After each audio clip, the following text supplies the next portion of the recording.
Programme में आने में थोड़ा सा देर हो गई मेरे को, और अगर मैं यहाँ नहीं आ पाता तो शायद अपने आप को ज़िंदगी भर माफ़ नहीं कर पाता। आगरा की सरजमी पर आके आपने ये जो रोशनाई जगाई है, ये वाकई में हम तो उस अल्लाह ताला से दुआ करेंगे। जी हाँ भाई। अल्लाह ताला से दुआ करेंगे कि आप जैसे 10-20 और नेक दिल और इतने पढ़े लिखे, इतने इंटेलेक्चुअल आदमी और पैदा करें, जिससे कि जाके आप भारत का कोना कोना, देश का कोना कोना रोशन करें। तहे दिल से स्वागत आपका। मेरा एक छोटा सा सवाल से पहले थोड़ा सा, एक हमारे भी गुरु ग्रंथ साहब के अंदर गुरु नानक साहब ने पूरी दुनिया का चक्कर लगाया, जिसके अंदर मक्का मदीना भी शामिल है। और जैसा कि एक सवाल इससे पहले हो चुका है कि गैर मुस्लिम जो है मक्का मदीना में अलाउड नहीं, या वहाँ का कैंटोनमेंट जो है अलाउ परमिशन नहीं देता। मगर ये तो तय है, आप मानते हैं, इस्लाम मानता है, हम मानते हैं, हमारे ग्रंथों के अंदर दर्ज है। गुरु नानक साहब के 2 चेले थे, एक बाला और एक मर्दाना, एक हिंदू और एक मुस्लिम। मर्दाना की बहुत ख्वाहिश थी कि मुसलमान जब तक पूरा मुसलमान नहीं कहलाने का हकदार, जब तक कि वो काबा का दर्शन ना कराए, तो गुरु नानक साहब उसको लेके और काबा गए। हमारे ग्रंथ के अंदर जो दर्ज है कि जब वो वहाँ पहुँचे, उन दिनों बहुत लंबा ये किस्सा है, 1 साल लगता था, और वो रूट सारा उसका वर्णन है। और वहाँ जब मक्का, जो मस्जिद के बाहर साथ ही एक दीवार थी, जहाँ पर के भारत के जो मुसलमान दर्शन करने जाते थे काबा के, वो उनको वहाँ ठहराया जाता था। वहाँ की देखभाल जो करता था वो मुल्ला जीवन करता था। जब गुरु नानक साहब अपने चेलों के साथ में वहाँ पर पड़े थे, तो सुबह जब मुल्ला जीवन वहाँ की सफाई करने के लिए आया, तो उसने देखा गुरु नानक साहब के जो पैर थे वो काबा की तरफ थे। वो गुस्से में चिल्लाया कि ये कौन काफिर है जो कि काबा की तरफ पैर करके पड़ा है, और उसने गुस्से के अंदर आके उनके पैरों को झटका दिया, दूसरी तरफ किया। तो हमारे ग्रंथ के अंदर दर्ज जो किस्सा है उसके अंदर ये है कि काबा भी उस समय हिल गया, जिधर गुरु नानक के पैर जाते थे काबा उधर मुड़ता था। तो वो ज़ोर से चिल्लाया, ये कोई हज़रत है, ये कोई औलिया है।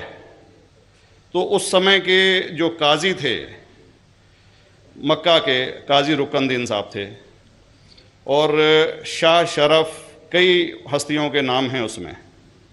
तो मैं ये जानना चाहता हूँ कि ये वर्जन को आप मतलब एग्री करते हैं, और करते हैं तो इसका हमारे मुस्लिम ग्रंथों के अंदर किस तरीके से उल्लेख है, ये कृपया बता। भाई साहब ने एक सवाल पूछा अपने गुरु ग्रंथ साहिब के मुतालिक, और अल्हम्दुलिल्लाह मैं भी गुरु ग्रंथ साहिब पढ़ चुका हूँ। और जिस तरीके से, क्योंकि वक्त मुख्तसर सा होने की वजह से मुझे वक्त नहीं मिला कि गुरु ग्रंथ को भी कोट करूं। आपका सवाल का जवाब देने के पहले मैं आपसे ज़्यादा चाहूँगा कि इवन गुरु ग्रंथ की किताब पढ़ेंगे आप, ग्रंथ जिसे आदि ग्रंथ कहते हैं, और कोई सिख से पूछेंगे कि खुदा का तसव्वुर क्या है, सबसे बेहतरीन जवाब कोई सिख दे सकेगा वो आपको कोट करेंगे जापू जी, जो गुरु ग्रंथ साहिब आदि ग्रंथ के सबसे पहले चैप्टर है, सबसे पहला श्लोक, जिसके कहते हैं जापू जी। इसके मानी है कि God is true, he is only one, he is not begotten and is free from fear and want. क्योंकि मैंने अंग्रेजी में पढ़ा हूं, इसलिए मैं अंग्रेजी में उसे कह रहा हूं कि खुदा एक ही है, वो हक है, और वो ना किसी को जना है ना किसी को जनेगा, और वो इमॉर्टल है, ना कभी मर सकता है। और इसको सिखिज्म में जो खुदा को कहते हैं Omkara, in manifest form he is Omkara, and unmanifest form he is एक ओमकारा। और कई इसके एट्रीब्यूट्स है, मिसाल के तौर पे परवरदिगार, अकल, और उसे रहीम कहा गया है, Wahe Guru as one God कहा गया है, और it is strictly against idol worship and अवतारवादा। भाई साहब का सवाल था कि उनने ग्रंथ में पढ़ा कि गुरु नानक साहब मक्का के, और उनका पैर काबा की तरफ था, और कोई मौलवी ने पैर को हिलाए और काबा हिल गया। क्योंकि ये age of science and technology है, अगर कोई चीज़ जो किताब हजारों साल पहले लिखी गई है, 10,000 साल या 4,000 साल, तो शायद उसके बारे में हिस्टोरिकल रिकॉर्ड मिलना मुश्किल है। हालांकि इवन जीसस क्राइस्ट के बारे में 2000 साल हिस्टोरिकल रिकॉर्ड है क्योंकि सिखिज्म जो एकदम नया मज़हब है, जितने मज़ाहिब के मुकाबले हिंदुस्तान में नया है, कुछ सैकड़ों साल पहले 15th सेंचुरी में, toward the end of the 15th century, Guru Nanak साहब जो पंजाब के थे, ये मज़हब तो कायम हुआ हार्डली 400-500 या 400-500 साल।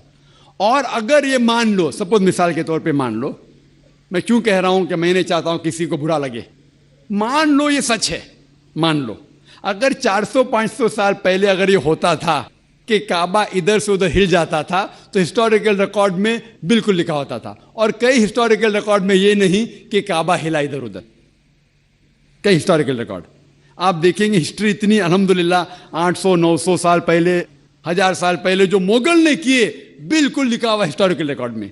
तो ये कहना कि गुरु नानक साहब वहां गए और काबा हिल गया, ये बिल्कुल साइंस के खिलाफ है, क्योंकि साइंस में कोई भी रिकॉर्ड नहीं है, वहां के देश के रिकॉर्ड में कहीं भी नहीं कि काबा हिला। तो इसलिए हम कहते हैं कि हो सकता है ये गलती से किसने लिखा होगा, न कई किस्से कहानी। ये मैं तस्लीम करता हूं कि गुरु ग्रंथ साहिब में कई चीजें सही है, हक की बात है, लेकिन ये तस्लीम करना कि काबा हिल गया, ये बिल्कुल साइंस के भी खिलाफ है, साइंस के खिलाफ है। और इस्लाम में भी ये नहीं है। लेकिन ये कहना कि कोई गैर मुस्लिम जा सकता है, मुमकिन है, चुपके से कोई गया तो हो सकता है। वो भी जवाब